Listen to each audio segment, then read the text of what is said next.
سليمان علما وقال الحمد لله الذي فضلنا على كثير من عباده المؤمنين. وورث سليمان داود وقال يا أيها الناس علمنا منطق الطير وأوتينا من كل شيء إن هذا لهو الفضل المبين.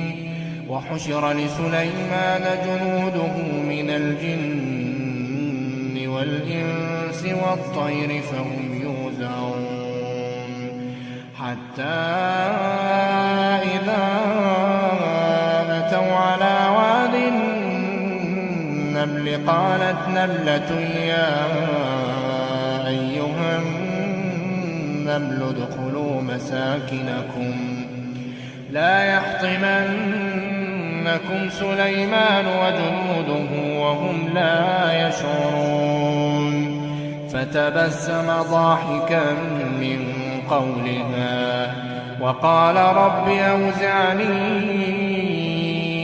أن أشكر نعمتك التي أنعمت علي وعلى والدي وأن أعمل صالحا ترضاه وأدخلني برحمتك في عبادك الصالحين.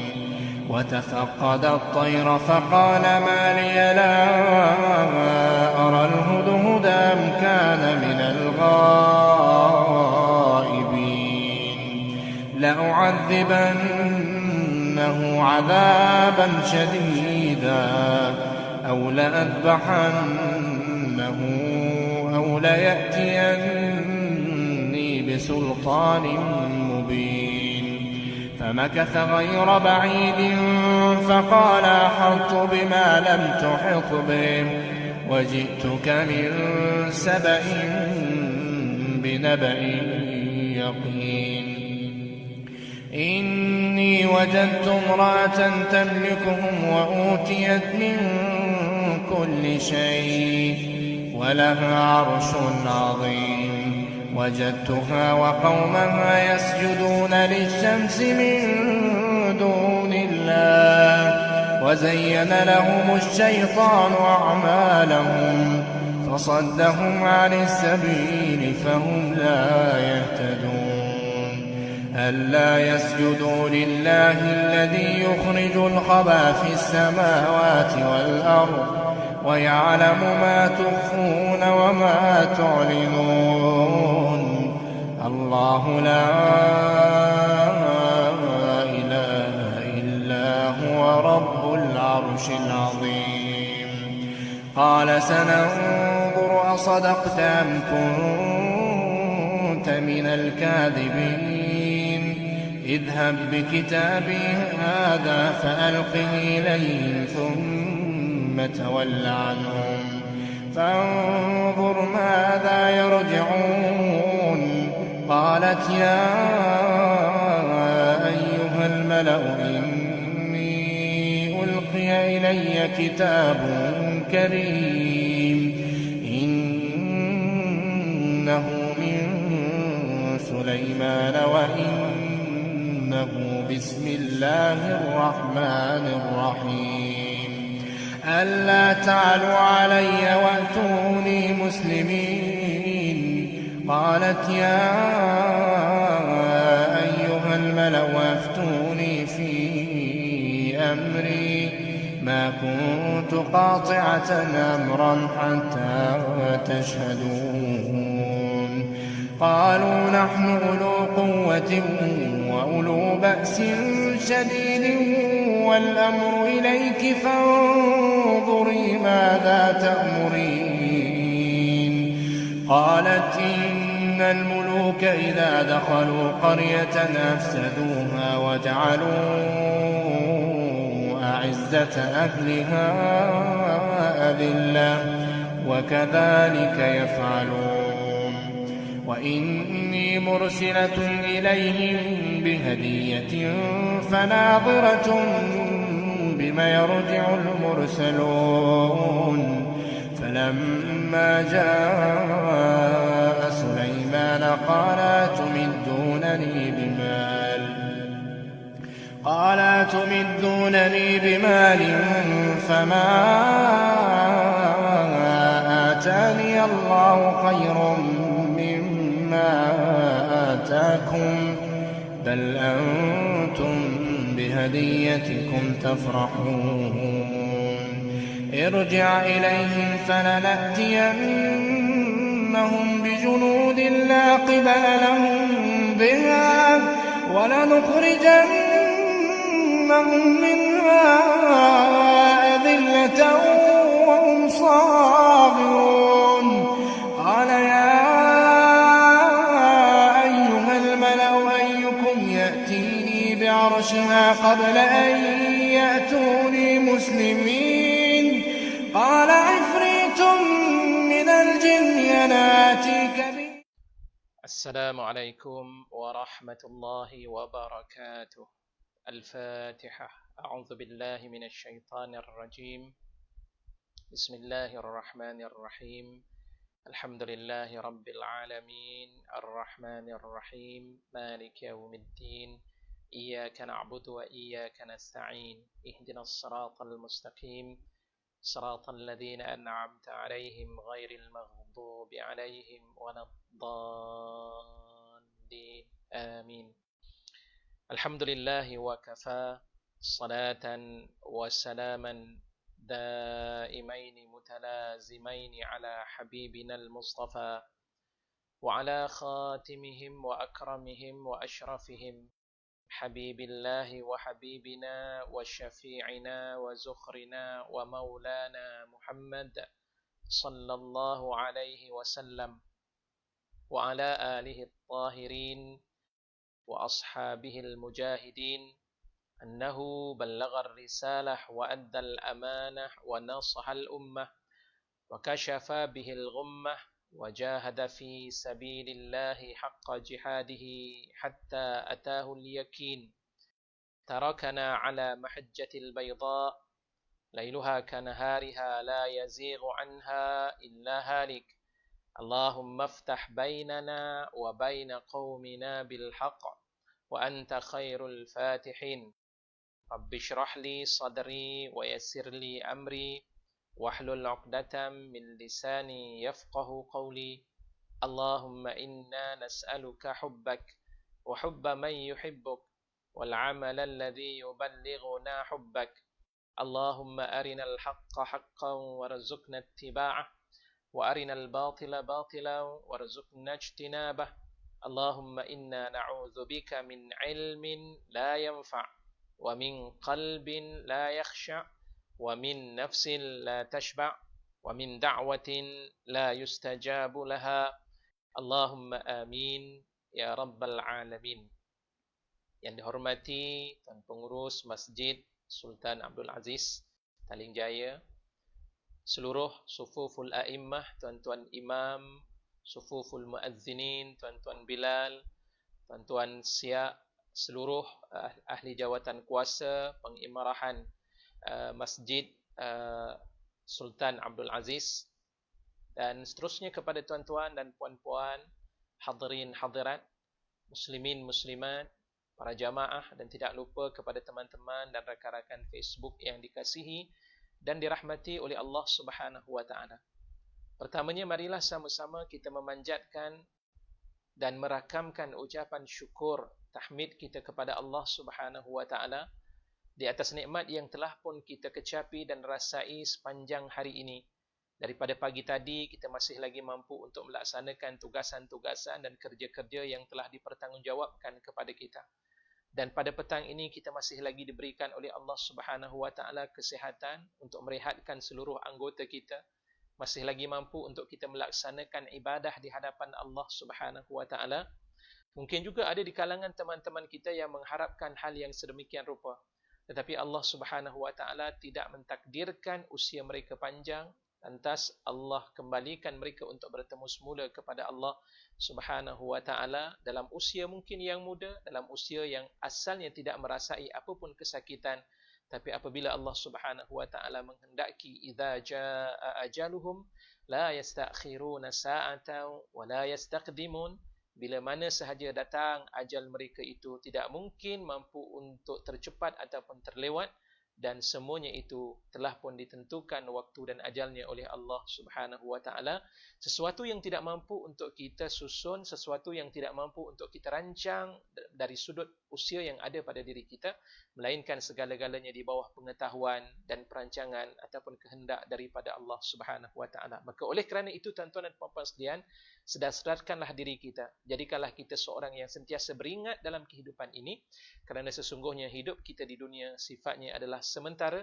Pada saat yang serupa Allah akan membalas segala kerja-kerja yang kita lakukan dari sudut hasilnya di saat ketika kita bertemu dengan Allah Subhanahu wa taala. Faman ya'mal mithqala dzarratin syarran yarah wa man ya'mal mithqala dzarratin khairan yarah wa man ya'mal mithqala dzarratin syarran yarah. Barang siapa yang melakukan sesuatu amal walaupun kecil dari sudut kebaikannya, dia akan dapat melihat kebaikan-kebaikan yang ia lakukan. Dan barang siapa yang melakukan walaupun sebesar zarah, kecil sahaja dari sudut kejahatan, dia tetap akan dapat melihat segala kejahatan itu dalam bentuk dosa-dosa yang akan dipaparkan di saat ketika mereka kembali bertemu dengan Allah Subhanahu wa taala. Mudah-mudahan sepanjang baki dari sudut kehidupan yang ada pada diri kita ini, Allah berikan kesedaran kepada kita. Pada saat yang serupa, Allah Subhanahu wa taala memberikan kepada kita kemudahan untuk kita melakukan kebaikan demi kebaikan. Hadis Nabi sallallahu alaihi wasallam, Rasulullah bersabda, "Idza aradallahu bi'abdihi khaira ista'malahu." Bila Allah Subhanahu wa taala menghendaki sesuatu kebaikan kepada seseorang hamba itu, Allah menjadikan ia bekerja, ia memahami tabiat kehidupannya di dunia, dan para sahabat tidak tahu apa kerja yang dilakukan olehnya. Ya, bagaimana kaifa yasta'miluhu, bagaimana Allah menjadikan dia bekerja. Lantas kata Nabi sallallahu alaihi wasallam, yuwaffiquhu bi'amalin salihin qabla mautih. Allah memberikan taufik dan petunjuk kepadanya dengan ia sentiasa melakukan amal-amal yang salih sebelum ia bertemu dengan Allah Subhanahu wa taala. Hadirin dan hadirat, muslimin muslimat yang dikasihi dan dirahmati oleh Allah Subhanahu wa taala. Topik yang kita nak bicarakan pada malam ini adalah berkaitan tentang soal hati. Bagaimana cara kita nak mengeratkan hati kita kepada Allah Subhanahu wa taala. Dan apa pentingnya hati dalam hidup kita? Sebab dalam kehidupan kita, kita tidak pernah merasai tentang kepentingan hati kita. Yang kita rasai tentang apa yang kita rasakan. Lidah kita merasa dari sudut sedapnya. Antara daripada itu, sekiranya ada makanan-makanan yang sedap, kita akan terus merasai makanan-makanan tersebut. Subhanallah. Sebab lidah kita boleh merasa semasa kita berada di dunia. Telinga kita masih lagi boleh mendengar, dapat merasai suara-suara yang indah. Lantas kita akan memilih suara-suara yang keluar daripada setiap corong-corong radio sebagai contohnya, ataupun di televisyen, ataupun di mana sahaja suara tersebut didengari. Dan indah dapat dirasai melalui telinga kita. Begitu juga dari sudut pertuturan yang keluar daripada mulut kita, kita rasai. Oleh kerana kita mampu untuk bercakap dan berbicara, sewenang-wenangnya kita akan menuturkan apa sahaja yang kita mahukan. Sebab segala-galanya berada di bawah kawalan kita dan kita dapat merasainya. Tapi sejauh mana kita mengambil berat tentang persoalan hati. Sedangkan dalam hadis riwayat daripada Imam Muslim, yang pertama, Rasulullah SAW bersabda, "Inna fil jasadi mudghah. Idza salahat salahal jasadu kulluhu wa idza fasadat fasadal jasadu kulluhu ala wahyal qalbu." Sesungguhnya dalam jasad setiap daripada manusia ada seketul darah, mudghah. Idza salahat, apabila ketulan darah tersebut itu elok, baik, salahal jasadu kulluhu, seluruh anggota jasadnya itu akan menjadi baik. Wa idza fasadat, tetapi apabila ketulan darah tersebut itu rosak, maka seluruh anggota yang ada pada dirinya akan rosak. Dengan maksud yang lain, baginda sallallahu alaihi wasallam memberikan suatu tamsilan kepada kita, suatu contoh dan juga gambaran bahawa sesungguhnya hati manusia ini diumpamakan sebagai malik, sebagai seorang raja. Sementara jasad yang ada pada anggota setiap daripada manusia itu digambarkan ataupun diumpamakan seumpama tentera ataupun rakyatnya. Rakyat akan mengikut perintah raja. Raja kata apa pun, penguasa mengatakan apa sahaja, semuanya akan diikuti oleh rakyatnya. Tetapi pada saat yang serupa, rakyat tidak mampu untuk mengarahkan raja melakukan sesuatu. Arahlah, buatlah apa pun surat. Demonstrasi sebagai contohnya, kalau katakan raja mengatakan ialah itu pendirian dan juga pandangan dan pendapat yang diberikan olehnya. Rakyat tidak memiliki kuasa. Begitulah juga dalam kehidupan kita, rupa-rupanya tanpa kita sedari, hati ini berkuasa untuk memiliki jiwa ataupun untuk memiliki anggota yang ada pada badan kita. Sebab itu, baginda sallallahu alaihi wasallam memberikan peringatan tentang betapa berkuasanya hati dalam kehidupan kita. Yang kedua, di dalam Al-Quranul Karim, kalimah qulub yang disebut oleh Allah Subhanahu wa taala dalam Al-Quran dalam bentuk jamak itu sebanyak 66 ayat. Subhanallah. Dan kemudian di dalam Al-Quran Allah menyebut hati ini bukan hanya sekadar disebut dengan kalimah qalbun, tetapi sebaliknya di dalam Al-Quranul Karim Allah menyebut kalimah qalbun itu ada kalanya Allah sebut dengan lub ataupun albab, ya ulil albab fa'tabiru ya ulil albab. Sebagai contohnya Allah sebut dengan kalimah lub. Lub itu adalah mufradnya, sementara jamaknya adalah kalimah albab. Itu disebut oleh Allah Subhanahu wa taala dalam Al-Quran sebanyak 16 kali. Dan ada kalanya Allah Subhanahu wa taala menyebut di dalam perkataan afidah. Kalimah afidah itu juga adalah merujuk kepada hati, dan kalimah tersebut kata para ulama itu ada sebanyak 16 perkataan yang diutarakan oleh Allah Subhanahu wa taala dalam Al-Quranul Karim. Betapa berat dan juga pentingnya hati di dalam kehidupan manusia. Subhanallah. Tuan-tuan, para hadirin dan hadirat yang dikasihi dan dirahmati oleh Allah. Yang kedua, pentingnya hati ini juga adalah merupakan nilaian oleh Allah Subhanahu wa taala dalam setiap amal yang kita laksanakan. Malam ini mungkin ada di kalangan tuan-tuan dan puan-puan sekalian mendengar ceramah yang saya sampaikan. Pengisian yang disampaikan. Tetapi dalam saat yang serupa, pada pengisian tersebut ada di kalangan kita yang mencari-cari kesalahan orang yang menyampaikan ceramah. Tidak mengapa kalau katakan atas tujuan siasatan sebagai contohnya untuk melihat dan menilai apakah yang disampaikan itu bertentangan dengan syariat ataupun tidak. Tetapi sebaliknya, kalaulah sekiranya niat kita lakukan semata-mata ingin mencari kesalahan orang dan kemudian disebarkan, itu memberikan masalah kepada kita. Begitulah pentingnya niat dalam kita laksanakan amal ibadah. Salat maghrib yang tuan-tuan dan puan-puan sekalian lakukan tadi, kalau sekiranya tidak diniatkan kerana Allah Subhanahu wa taala, tidak sah. Sebab niat itu adalah merupakan ruknun min arkanis salah. Salah satu di antara rukun-rukun dalam sembahyang. Maka solat kita tidak akan diterima oleh Allah Subhanahu wa taala kalau niat kita tidak betul. Amalan-amalan yang kita laksanakan, sedekah, zakat, dapat dibezakan dengan niat yang kita laksanakan. Puasa, mungkin puasa sunat, mungkin puasa nazar, mungkin puasa wajib, puasa bulan Ramadan, ataupun puasa-puasa yang lain.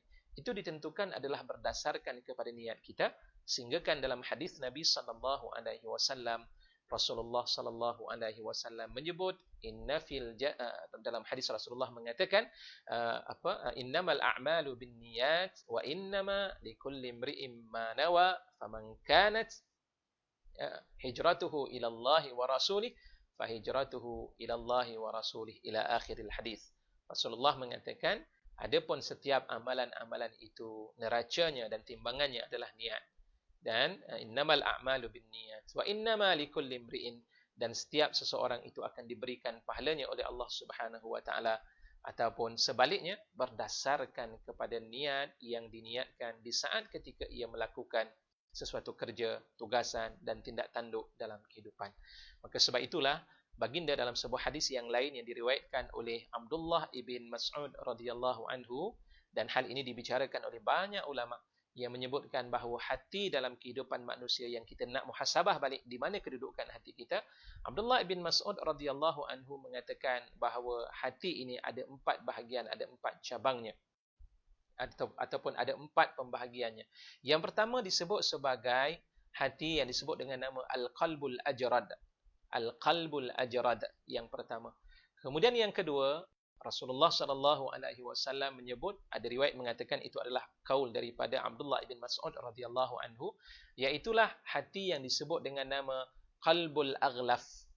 Dan kemudian yang ketiga yang disebut sebagai al-qalbul mankus, dan kemudian yang keempat disebut sebagai al-qalbul musaffah.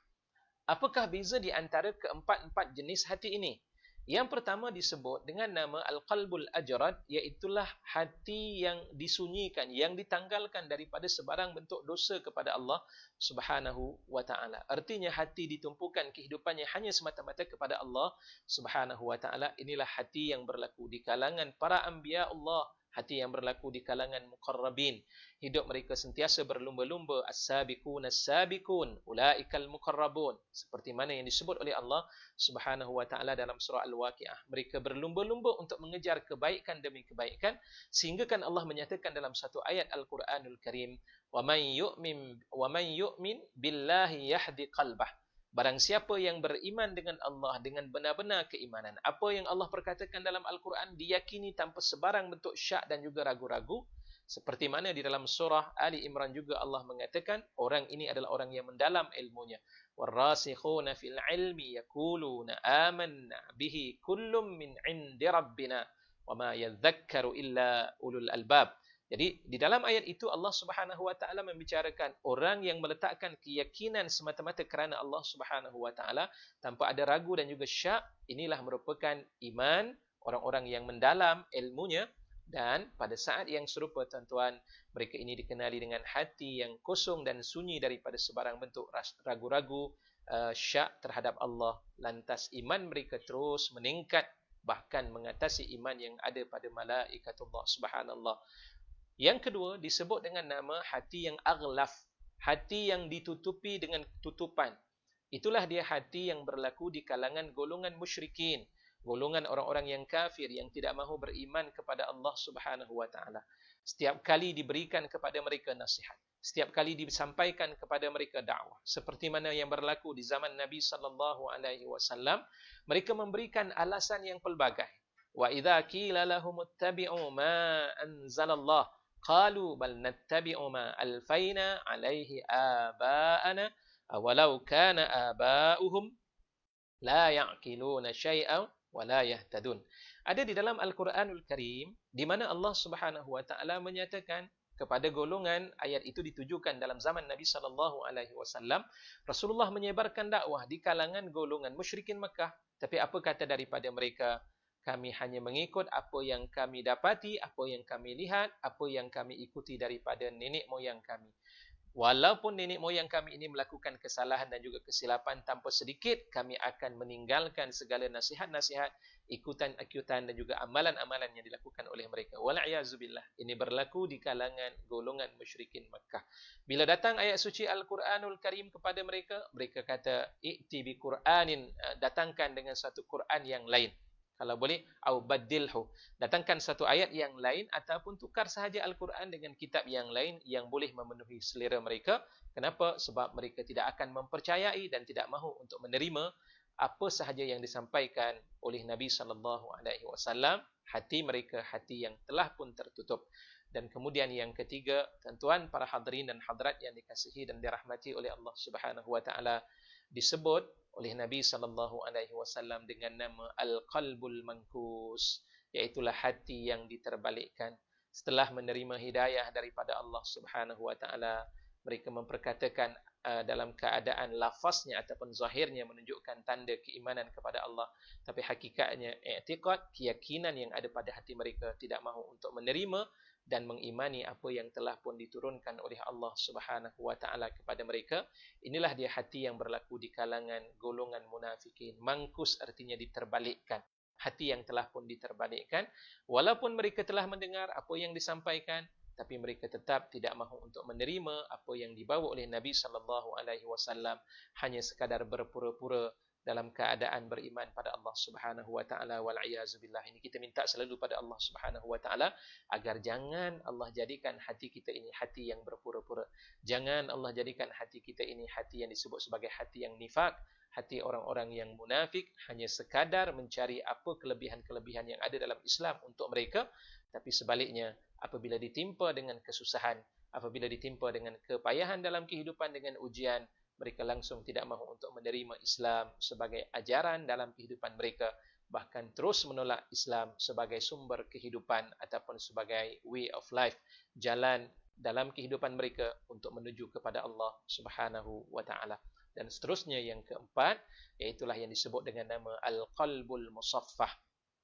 Hati yang musaffah, hati yang mana dilapisi dengan dua hati yang asal maksudnya musaffah ini mendatar, iaitulah hati yang dilapisi dengan kedua-duanya iman dan juga kepura-puraan ketidakyakinan kepada Allah Subhanahu wa taala. Artinya hati yang berhimpun di dalamnya dosa dan juga pahala, itu lebih mudah. Hati yang dihimpunkan di dalamnya dosa dan juga ketaatan kepada Allah Subhanahu wa taala, ada kalanya ia berada naik dan ada kalanya turun. Ini di antara hati kebanyakan di kalangan orang-orang ataupun masyarakat yang berlaku pada hari ini. Sebab itu tuan-tuan dan puan-puan sekalian, penting kita perbaiki hati kita, letakkan yakin dan iman kita kepada Allah Subhanahu wa taala. Mudah-mudahan Allah meningkatkan keimanan kita kepada Allah. Sebab kebimbangan yang berlaku kepada kita jika kita biarkan hati kita terus berada dalam keadaan kotor, dalam keadaan kita melakukan dosa kepada Allah, Allah menjadikan hati kita keras. Seperti mana yang berlaku dalam kehidupan Bani Israel. Dalam surah Al-Baqarah sebagai contohnya, Allah bicarakan bagaimana kerasnya hati Bani Israel. Allah menyebut, ثُمَّ قَسَتْ قُلُوبُهُمْ مِنْ بَعْدِ ذَلِكَ فَهِيَ كَالْحِجَارَةِ أَوْ أَشَدُّ قَسْوَةً وَإِنَّ مِنَ الْحِجَارَةِ لَمَا يَتَفَجَّرُ مِنْهُ الْأَنْهَارُ وَإِنَّ مِنْهَا لَمَا يَشَّقَّقُ فَيَخْرُجُ مِنْهُ الْمَاءُ وَإِنَّ مِنْهَا لَمَا يَحْبِطُ مِنْ خَشْيَةِ اللَّهِ وَمَا اللَّهُ بِغَافِلٍ عَمَّا يَعْمَلُونَ. Allah Subhanahu wa taala menyatakan di dalam ayat tersebut, kemudian hati mereka menjadi keras. Fahiya kal hijarah, hati mereka itu diumpamakan seumpama batu, au asyaddu qaswah, ataupun lebih keras lagi berbanding dengan batu. Kenapa? Sebab ada di kalangan batu itu yang wa inna minal hijarati lama yatafajjaru minhul anhar. Ada di kalangan batu-batu ini dia merekah dan akhirnya membentuk sungai.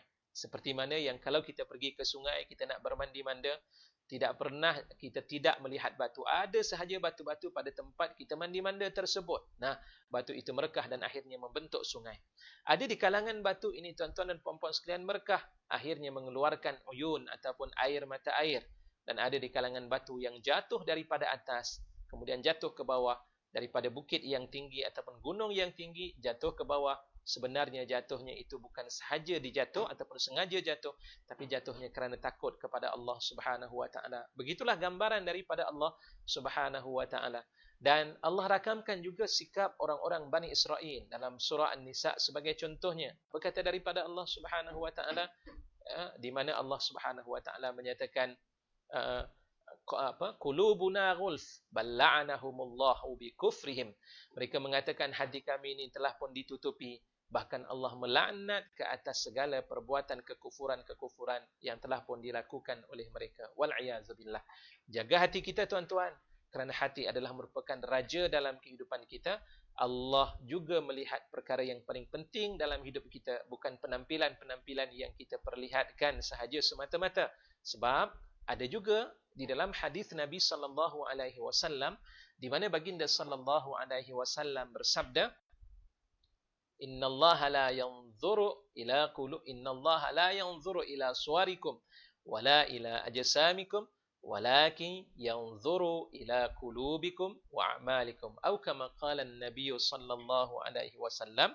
Sesungguhnya Allah Subhanahu wa taala tidak melihat kepada rupa bentuk kamu, wala ila ajsamikum, ataupun anggota badan yang Allah telah berikan kepada kamu. Akan tetapi Allah melihat dari sudut hati kamu dan juga amalan-amalan kamu. Ada orang yang Allah Subhanahu wa taala jadikan hebat. Dalam surah Al-Munafikun, tuan-tuan kalau rujuk bagaimana kisah yang Allah berikan kelebihan yang cukup istimewa di kalangan orang-orang munafik yang hidup di zaman Nabi sallallahu alaihi wasallam. Wa idza ra'aitahum, dalam ayat yang keempat, tuan-tuan boleh rujuk dalam surah Al-Munafikun. Wa idza ra'aitahum tu'jibuka ajsamuhum. Ya, tu'jibuka ajsamuhum. Apabila kamu melihat mereka, mengagumkan kamu itu akan anggota badan yang mereka miliki ketika itu. Hebat-hebat, badan mereka sasa belaka. Allah berikan kepada mereka keindahan dari sudut rupa bentuk anggota badannya. Wa in yaqulu tasma' liqaulihim. Ya, kalau sekiranya kamu mendengar kata-kata yang mereka perkatakan ketika itu, saat ketika mereka berkata-kata, tasma', kamu mampu untuk mendengar. Sebab mereka pandai berkata-kata untuk mengucapkan segala ungkapan-ungkapan mereka. Tapi apa yang Allah Subhanahu wa taala sebutkan, ya, Mereka itu ka'annahum husyubum musannadah. Allah menyatakan mereka itu umpama kayu-kayu yang disandarkan ke dinding ataupun tiang-tiang ketika itu, dan mereka ini rupanya adalah merupakan orang-orang yang cukup penakut. Setiap kali diberikan nasihat, setiap kali ada peringatan-peringatan, mereka merasakan peringatan itu datang untuk mengeji ataupun untuk memberikan peringatan pada mereka. Tahsabuna kulla sayhatin alaihim. Mereka menyangka, yahsabuna, mereka menyangka bahawa setiap peringatan-peringatan semuanya ditujukan kepada mereka. Setiap kali ada sahaja ucapan daripada Nabi SAW, mereka merasakan untuk mereka. Kadang-kadang kita juga berlaku demikian. Ni penceramah ni, dia nak sindir saya ke? Padahal penceramah tidak tahu apa yang berlaku ketika itu. Nah, sebab itu, setiap ingatan-ingatan yang disampaikan, jika sekiranya ia membawa kepada kebenaran, terimalah ia sebagai satu kebenaran. Mudah-mudahan ia dapat mendidik hati dan juga jiwa kita untuk menjadi insan yang sentiasa dekat dengan Allah Subhanahu wa taala. Hadirin dan hadirat, muslimin muslimat yang dikasihi dan dirahmati Allah, betapa pentingnya hati di dalam kehidupan kita dalam menjadikan kita insan-insan yang terbaik dalam hidup. Maka di antara perkara yang penting sekarang kita nak memikirkan bagaimana kita ingin menjinakkan hati kita. Ya, bagaimana kita nak menjinakkan hati kita, nak merawat hati-hati kita yang sedang berada dalam keadaan sakit ini agar ia mampu untuk tunduk dan dekat dengan Allah Subhanahu wa taala, sehingga mampu untuk kita mengeratkan hati kita di hadapan Allah Subhanahu wa taala. Pertamanya saya ingin mengambil satu kata-kata yang cukup menarik daripada ucapan-ucapan yang disebutkan oleh Ibrahim ibn Khawwas, ya. Syekh Ibrahim ibn Khawwas itu adalah merupakan salah seorang ataupun Al-Imam Ibrahim ibn Khawwas, salah seorang di antara ulama sufi yang terkenal, sehingga kan kata-kata beliau itu diungkapkan ataupun dinaqalkan oleh Imam Nawawi rahimahullah dalam kitab At-Tibyan fi Adabi Hamalatil Quran. Apa kata daripada beliau? Beliau mengatakan dawaul qalbi khamsun. Ya, dawaul qalbi, ubat untuk merawat penyakit yang berlaku dalam hati ini, dia ada 5. Kelima-lima perkara ini perlu untuk diambil perhatian oleh kita dalam hidup. Yang pertama, tilawatul Qur'ani bitadabbur. Pertama sekali, jangan lalai dan juga leka dalam hidup kita daripada membaca Al-Quran. Kita ni kadang-kadang tuan-tuan dan puan-puan sekalian, sibuknya kita dengan WhatsApp. Bangun sahaja daripada tidur, terus kita mencari. Tangan kita menggagau untuk mencari manakah handset yang ada bersama dengan kita. Hatta kadang-kadang sanggup untuk bangun daripada katil, untuk mengambil handset yang letak jauh sedikit daripada tempat tidurnya ketika itu, dan buka-buka sahaja, bukan ingin melihat waktu dah masuk solat ataupun tidak, tapi terus buka WhatsApp, terus buka Telegram, terus buka Facebook, dibaca ketika itu dalam keadaan sedemikian rupa. Inna lillahi wa inna ilaihi raji'un. Tapi bila ditanya tentang persoalan berapa banyak dalam sehari membaca Al-Quranul Karim, itu menjadi suatu as-soal, iaitulah satu persoalan yang letak dalam diri kita. Kita lupa Al-Quran ini dia berbeza dengan Facebook. Al-Quran berbeza dengan WhatsApp. Al-Quran berbeza dengan surat khabar. Al-Quran berbeza dengan setiap kenyataan-kenyataan, hatta berbeza dengan setiap jemputan-jemputan yang datang daripada jabatan-jabatan ataupun pegawai-pegawai tinggi ataupun mungkin daripada istana dan sebagainya kepada kita. Al-Quran adalah merupakan surat jemputan daripada Allah Subhanahu wa taala yang menjemput untuk kita memperolehi maghfirah daripada Allah. Al-Quran adalah merupakan surat jemputan daripada Allah Subhanahu wa taala yang menjemput diri kita untuk ditinggikan kedudukannya di sisi Allah. Al-Quran adalah merupakan surat jemputan yang datang daripada Allah Subhanahu wa taala kepada kita, yang tujuannya Allah nak jemput kita ini menaikkan taraf dan kedudukan kita, serta akhirnya mendapat syafaat, yang mana Al-Quran nanti akan mempertahankan sahibil Quran, orang yang membaca Al-Quran pada hari kiamat. Sebab itu ada kan dalam hadis Nabi SAW, Rasulullah katakan, Iqra'ul Quran fa innahu ya'ti yaumal qiyamati syafi'an li ashabih. Bacalah kamu Al-Quran, nanti pada hari kiamat kelak Al-Quran akan bersuara. Al-Quran akan mempertahankan orang-orang yang sentiasa hidupnya dengan Al-Quranul Karim. Baca Al-Quranul Karim, dia memberikan kebaikan kepada kita. Sebab itu, jaga hati kita dengan kita membaca Al-Quranul Karim. Orang yang tidak menjaga hatinya dengan Al-Quranul Karim, semakin lama, semakin jauh kehidupan mereka, dan akhirnya ada titik-titik hitam dalam hatinya, dan akhirnya menutup laluan untuk menerima hidayah daripada Allah Subhanahu wa taala. Seperti mana yang Allah nyatakan dalam Al-Quran, Kalla bal rana ala qulubihim ma kanu yaksibun. Bahkan telah menutup ke atas hati-hati mereka itu dengan apa yang telah pun mereka lakukan.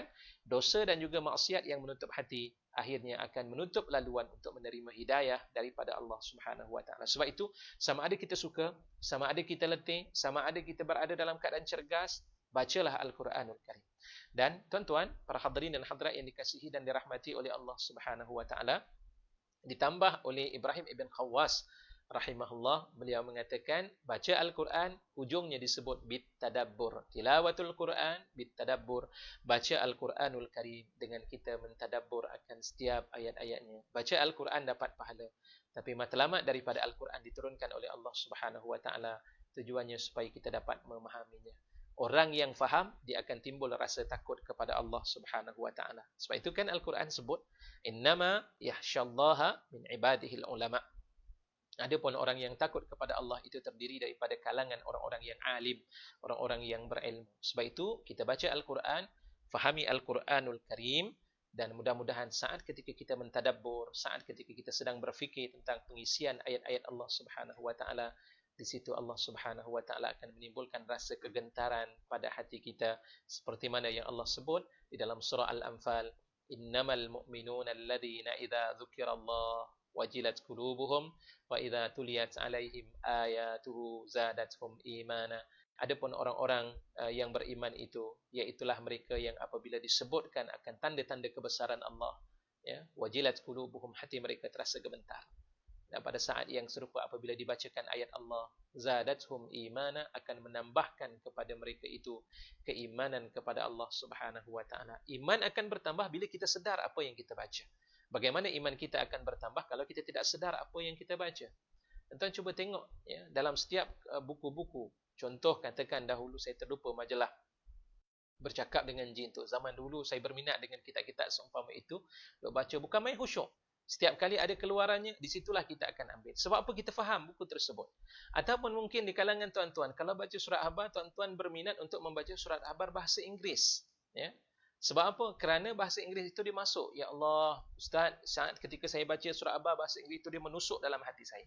Tapi ketika baca surat khabar yang berbahasa Melayu, saya tak boleh masuk. Kenapa? Sebab dia dapat mendalami akan isi kandung, makna yang terkandung pada setiap perkataan tersebut. Samalah mereka yang mungkin berkemahiran dan minat dalam bahasa Arab, dia akan berminat untuk membaca buku-buku Arab dan sebagainya. Kenapa? Sebab dia memahami maksud dan juga maknanya. Tuan-tuan, para hadirin dan hadirat yang dikasihi dan dirahmati Allah. Yang kedua, kata Ibrahim ibn Khawwas rahimahullah, beliau mengatakan untuk menyembuhkan penyakit yang berlaku dalam hati kita ini, iaitulah khala'ul batni, kosongkan perut. Kebanyakan ulama mengatakan maksud kosongkan perut itu adalah dengan berpuasa. Walaupun ada di kalangan pandangan para ulama mengatakan jauhi daripada memakan makanan yang diharamkan oleh Allah Subhanahu wa taala, sebab ia akan membawa kepada dosa, dan hadis menyebutkan kullu lahmin nabata min haramin fannaru aula bih. Setiap daging yang tumbuh daripada sesuatu yang haram, neraka itu lebih utama kepadanya. Tapi kebanyakan para ulama yang memberikan maksud untuk merawat bab yang berkait dengan hati ini, iaitulah dengan cara kita berpuasa. Tuan-tuan cuba tengok kisah yang berlaku di zaman Nabi SAW. Nabi bukan seorang doktor, tapi Nabi boleh memberikan satu nasihat macam seorang doktor. Subhanallah. Apa nasihat yang Nabi SAW berikan? Ubat yang Nabi SAW berikan di kalangan anak-anak muda. Anak-anak muda ni tuan-tuan penuh dengan pelbagai bentuk keinginan. Dia suka untuk, kalau boleh dia nak bersukan, dia akan sukan sentiasa. Kalau dia nak bermain, dia akan bermain sentiasa. Keinginan nafsunya itu begitu tinggi sekali berlaku di kalangan orang-orang muda. Sebab itu kalau katakan ada orang tua macam orang muda, itu berhati-hati tuan-tuan. Ya. Kerana itu dalam sebuah hadis riwayat daripada Imam Al-Bukhari, Rasulullah SAW bersabda, la yazalu qalbu syaihi syabun ala hubbi ithnatain. Sentiasalah hati seorang yang tua itu dia tetap muda pada dua keadaan. Wal'iyazbillah, kita minta berlindung daripada Allah Subhanahu wa taala. Yang pertama hubbul mal, yang kedua tulul amal. Yang pertama, hati seorang yang telah pun berusia, dia cintakan kepada harta. Sayang sungguh kepada harta. Hartanya dihimpun, walaupun banyak, masih lagi mahu untuk dihimpunkan. Tidak ada keinginan untuk membelanjakan di jalan Allah Subhanahu wa taala. Tidak ada keinginan untuk membantu orang-orang yang memerlukan dalam hidupnya. Hatinya serupa dengan hati orang yang muda. Begitulah hati yang berlaku di kalangan orang yang muda. Dan yang kedua, tulul amal, hidupnya suka sentiasa berangan-angan, panjang angan-angan dalam kehidupan, masih lagi apa yang difikirkan tentang persoalan dunia, sedangkan usianya semakin dekat untuk bertemu dengan Allah Subhanahu wa taala. Justru itu cara dan kaedah mengawal nafsu yang ada pada diri orang-orang muda ini Rasulullah ajar, iaitulah dengan berpuasa. Ya ma'syaras syabab, man istata'a minkumul ba'ata falyatazawwaj. Ya, wahai golongan-golongan pemuda, barang siapa di kalangan kamu ada kemampuan, maka hendaklah dia berkahwin. Tujuannya adalah untuk menghilangkan ataupun paling tidak untuk menjaga keinginan dan juga nafsu yang ada pada dirinya itu. Kalau sekiranya tidak mampu, fa'alaihi bis-shaum. Ya, Rasulullah mengatakan hendaklah berpuasa, kerana puasa itu adalah wijak, puasa itu adalah perisai yang dapat memelihara keinginan nafsu yang ada ketika itu. Allahu Akbar. Tuan-tuan, yang ketiga, dalam hadis Nabi, dalam kata-kata yang disebut oleh Ibrahim ibn Khawwas, saya kira masuk waktu Isyak, kita berhenti sebentar dan saya akan tamatkan perbincangan berkaitan dengan kata-kata tersebut serta doa yang diajar oleh Nabi SAW, insya-Allah.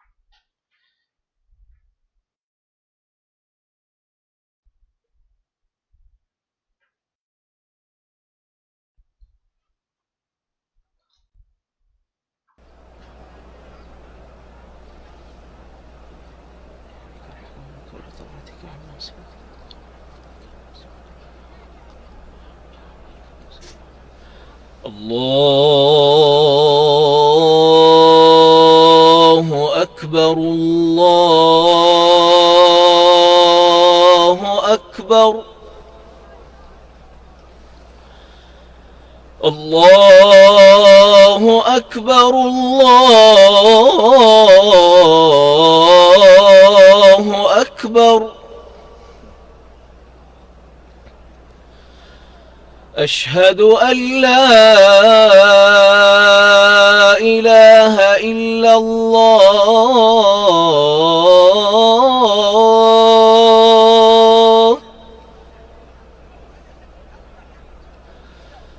أشهد أن لا إله إلا الله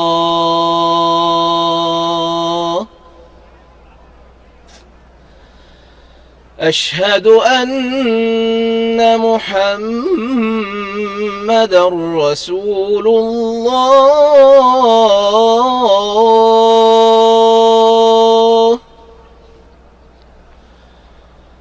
أشهد أن محمدًا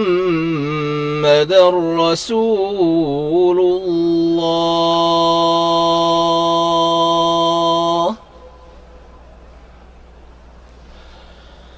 حي على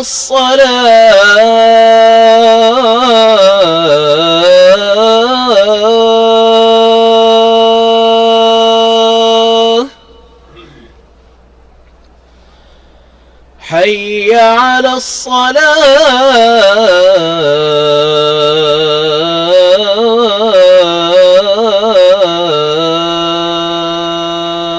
الصلاة حي على الفلاح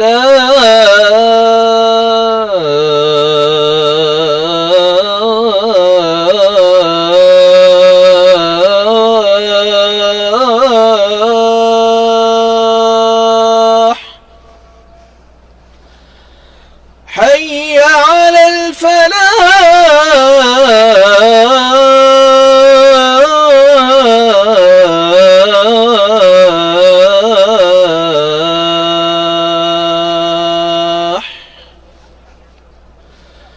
الله أكبر الله أكبر لا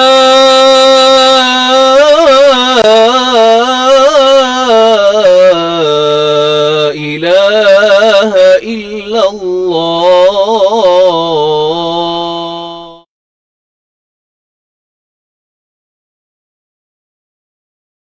Hadirin dan hadirat, muslimin muslimat, tuan-tuan dan puan-puan yang dikasihi dan dirahmati oleh Allah Subhanahu wa taala. Tersambung lagi sedikit daripada nasihat yang diberikan oleh Ibrahim ibn Khawwas rahimahullah di mana beliau menyatakan perkara yang ketiga bagi kita menyembuhkan ataupun merawat penyakit hati yang berlaku dalam diri kita, iaitulah dengan cara qiyamil lail. Disebut dengan kalimah qiyamil lail, bangkit kita di waktu malam. Waktu malam, samping kita bangkit, tolong kita ingat balik kepada Allah Subhanahu Wa Taala, apa kesalahan-kesalahan yang kita lakukan, kesilapan. Tunaikanlah sekurang-kurangnya ibadah solat biarpun dalam keadaan 2 rakaat dan diakhiri dengan solat sunat witir sebagai tanda kita adalah merupakan hamba kepada Allah Subhanahu Wa Taala. Baginda sallallahu alaihi wasallam seringkali menasihatkan kepada para sahabat agar bangkit di waktu malam. Kenapa kita perlu untuk bangkit di waktu malam? Waktu malam adalah merupakan waktu Allah Subhanahu Wa Taala mendengar permohonan dan permintaan kita. Kalau kita dalam hidup, pejabat kita buka pada waktu siang daripada jam 8 sehingga sampai kepada jam 5 petang sebagai contohnya, itulah merupakan waktu pejabat kita. Kita bekerja di waktu itu, tapi Allah Subhanahu Wa Taala membuka tawaran-tawaran dan segala permohonan yang kita minta. Itu khususnya pada 1/3 malam yang terakhir. Allah menyatakan, may yastajibu li fa'uti, barang siapa yang minta kepada aku akan berikan kepadanya. May yas'aluni, siapa yang minta kepada aku nak bagi padanya. Barang siapa yang memohon ampun kepada Allah, fa'aghfirulah, aku akan mengampunkan baginya di saat tersebut. Maka kerana itu bangkitlah, jadikanlah rutin harian kita dengan bangkit di waktu malam. Kalau kita tak buat sekarang, bila lagi kita nak lakukan? Kita kata kita nak masuk syurga, kita kata nak jadi orang-orang yang salih, sedangkan amalan orang yang salih disebut dalam sebuah hadis riwayat daripada Imam Ahmad.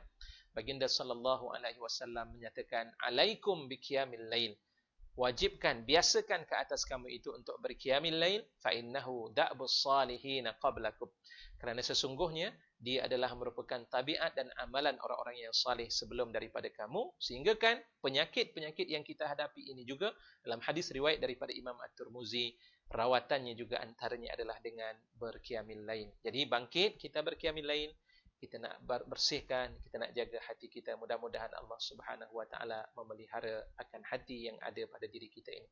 Dan kemudian yang keempat, tuan-tuan, disebut oleh Ibrahim ibn Khawwas rahimahullah, iaitulah at-tadarru' bil lail. Iaitulah kita bertadarru' sambil kita berqiyamil lail, kita merayu kepada Allah Subhanahu Wa Taala. Rayu pada Allah, titiskanlah air mata yang ada pada diri kita, sebab dosa kita terlalu banyak. Jangan sampai kita menangis nanti di hadapan Allah Subhanahu Wa Taala, sehingga kan banyak hadis-hadis yang menceritakan tangisan yang tidak pernah didengari oleh Allah Subhanahu Wa Taala. Ada di kalangan mereka merayu kepada Allah, qala rabbirji'un la'alli a'malu salihan fima tarak. Ya Allah, ya Tuhanku, tolong kembalikan semula aku ini ke dunia. Mudah-mudahan aku dapat melakukan apa yang telah aku tinggalkan daripada amal-amalku. Ini permintaan kepada Allah Subhanahu Wa Taala. Rayuannya mungkin tidak sama dengan saya perkatakan ini, tuan-tuan. Rayuan mereka itu nak menunjukkan tanda benar-benar sedihnya mereka itu kepada Allah. Sebab tangisan yang digambarkan oleh Allah Subhanahu Wa Taala kepada mereka ini dalam hadis-hadis Nabi sallallahu alaihi wasallam, di mana dinyatakan air mata yang menitis itu sehingga sampai menjadi lautan, dan kalaulah diletakkan sampan boleh belayar dengan sebab tangisan yang ada pada diri kita. Nah, tidak pernah berlaku dalam hidup kita. Allah nak minta kita menitiskan air mata kerana takut pada Allah. Waktu yang terbaik itu adalah waktu di pertengahan malam ataupun 1/3 malam yang terakhir itu. Titiskan air mata, fikirkan dosa-dosa yang kita lakukan. Banyak dosa yang kita lakukan yang kadang-kadang kita tidak sedar. Dosa dalam kerja kita, dosa dalam kehidupan kita sebagai seorang isteri, sebagai seorang suami, dosa sebagai seorang anak, dosa kita sebagai seorang pekerja dan sebagainya. Banyak dosa yang kita lakukan. Tadarru' bil lail, bangkit di waktu malam, dan kita bertadarru', kita merayu kepada Allah. Mudah-mudahan Allah menjadikan hati kita ini akan sentiasa menjadi hati yang sentiasa digembar-gemburkan ataupun digemburkan, disuburkan dengan tangisan dan takutnya kepada Allah Subhanahu Wa Taala. Dan kemudian yang terakhir, tuan-tuan, nasihat daripada Ibrahim ibn Khawwas, iaitulah mujalasatus salihin. Kita duduk bersama dengan orang-orang yang soleh. Duduk bersama dengan mereka sahaja pun itu dapat merawat hati kita, apatah lagi kita mendengar nasihat-nasihat, taujihat-taujihat yang disampaikan oleh mereka. Mudah-mudahan kelima-lima nasihat ini dapat menjadi panduan dalam kehidupan kita. Di samping yang terakhir, tuan-tuan, jangan lupa kita berdoa kepada Allah. Seperti mana hadis Nabi SAW, Rasulullah mengajar kepada kita untuk berdoa kepada Allah, ya muqallibal qulub, tsabbit qalbi ala dinik. Wahai Tuhan yang membolak-balikkan akan hati, tolong kekalkan hati ini berada pada agamamu, wahai Allah Subhanahu wa ta'ala. Wa ala ta'atik, nak tambah pun tidak menjadi masalah. Dan di atas ketaatan, sentiasa mentaati perintah-perintahmu, wahai Allah Subhanahu wa ta'ala. Mudah-mudahan tuan-tuan dan puan-puan sekalian, hati kita mampu untuk kita tundukkan. Dan mudah-mudahan hati ini akan melahirkan kebaikan dalam kita melaksanakan seluruh kerja-kerja dalam kehidupan kita. Dan mudah-mudahan seluruh kerja kita ini semuanya dianggap sebagai amal-amal yang saleh di sisi Allah Subhanahu wa ta'ala. Al-haqqu min rabbik fala takunanna minal mumtarin. Aqulu qawli hadha wa astaghfirullah al-azim li wa lakum wa billahi at-taufiq wal hidayah. Wassalamu alaikum warahmatullahi wabarakatuh. أعوذ بالله من الشيطان الرجيم. بسم الله الرحمن الرحيم. الحمد لله رب العالمين، والصلاة والسلام على أشرف الأنبياء والمرسلين وعلى آله وصحبه أجمعين. اللهم اجعل جمعنا هذا جمعا مرحوما، وتفرقنا من بعده تفرقا مباركا معصوما، ولا تجعل فينا شكيا ولا مترودا ولا محروما برحمتك يا أرحم الراحمين. Wahai Tuhan kami, jadikanlah perhimpunan kami pada malam ini ya Allah, perhimpunan dan pertemuan kami dirahmati oleh-Mu ya Allah, dan jadikanlah perpisahan kami sesudah ini perpisahan yang diberkati dan dipelihara oleh-Mu ya Allah. Jangan Kau jadikan kami ini jauh daripada peringatan-Mu ya Allah, dan jauh daripada segala bentuk kebaikan-kebaikan ya Allah. Allahumma aslih lana dinana alladhi huwa asmatu amrina, wa aslih lana dunyana allati fiha ma'ashuna, وأصلح لنا آخرتنا التي فيها إليها معادنا، واجعل الحياة زيادة لنا في كل خير، واجعل الموت راحة لنا من كل شر. Ya Allah, tolong perelokkanlah agama kami ya Allah, yang ia menjadi segala bentuk kawalan-kawalan terhadap urusan-urusan kami ya Allah. Ya Allah, perelokkanlah dunia kami ya Allah, yang menjadi tempat kehidupan kami ya Allah. Ya Allah, tolong perelokkan akhirat kami ya Allah, yang kepadanya kami akan kembali ya Allah. Ya Allah ya Tuhan kami, jadikanlah kehidupan yang kami hadapi ini akan dapat menambahkan kebaikan-kebaikan dalam kehidupan kami ya Allah. Ya Allah, jadikanlah kematian kami sesudah ini dijauhi daripada sebarang bentuk kejahatan-kejahatan ya Allah. Rabbana hablana min azwajina wa dhurriyyatina qurrata a'yun waj'alna lil muttaqina imama. Ya Allah ya Tuhan kami, kurniakan kepada kami pasangan-pasangan kami, zuriat-zuriat kami dan pasangan-pasangan kami, seronok mata hati kami memandangnya ya Allah. Ya Allah, Kau jadikan kami pemimpin di kalangan orang-orang yang bertakwa ya Allah. Rabbana atina fid dunya hasanah wa fil akhirati hasanatan wa qina adzaban nar. Sallallahu ala sayyidina Muhammadin wa ala alihi wa sahbihi wa sallam. Subhana rabbika rabbil izzati amma yasifun, wa salamun alal mursalin. Walhamdulillahi rabbil alamin. Taqabbalallahu minkum.